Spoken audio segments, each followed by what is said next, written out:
Keaton Osborn, a Santa Monica resident who was forced to evacuate his home. Both of Keaton's parents lost their homes to fire yesterday. When we look at the pictures on the screen, they do not take us inside the grief and the anxiety. Please tell us how you're doing right now. Yeah, no, it's been a pretty rough couple of days. The fires came pretty quickly through Malibu and Palisades, and I think, from the videos that I was sending in, when I was first filming those, it felt like it wasn't going to be too bad, and now everything's gone. So it's been a very rough few days, and I know my dad and my mom are both feeling it, and I know a lot of Californians are feeling it, and I feel for all of them. What was your effort like in terms of your parents' home? I know you tried to save your mother's home. Yeah, I was one of the last people behind in the Palisades before the fire crew started pulling out, and I stayed as long as I could, tried to fight the fires that were coming right up to my mom's property line.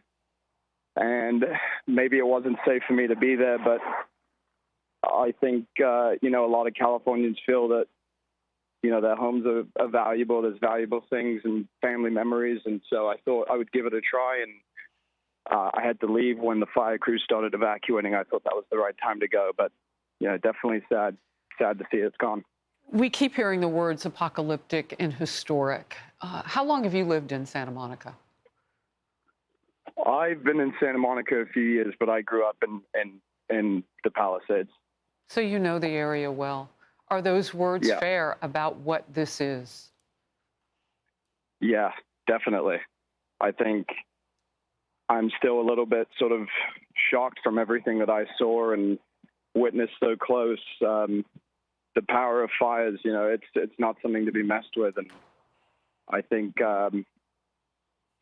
apocalyptic is a pretty fine word to describe what's going on here right now. The power of fires. The power of prayer must meet that now. Keaton, as you move forward, you hear things like water supply and no water pressure, boil your water. I mean, many people are not in a position, some of them can't afford to go to free hotels because they can't even get there at this point. And those resources will be gobbled up, I would imagine, pretty quickly. Talk to me about sustaining for people who are burned out of their houses.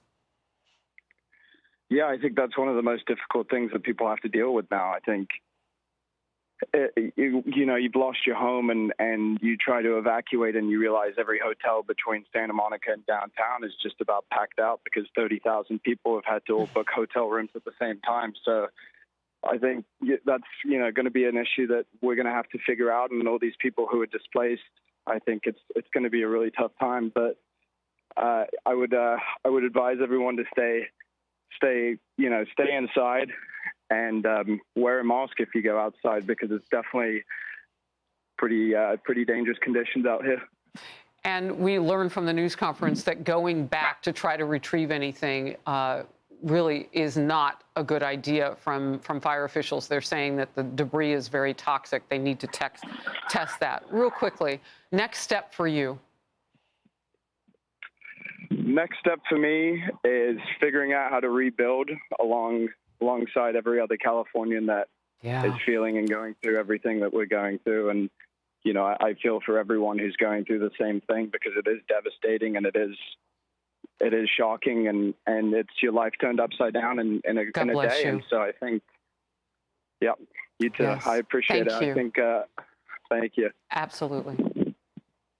Thank you for watching the Faulkner Focus for a full 2 hours today. America reports after the break. Click here to subscribe to the Fox News YouTube page to catch our hottest interviews and most compelling analysis. You won't get it anywhere else.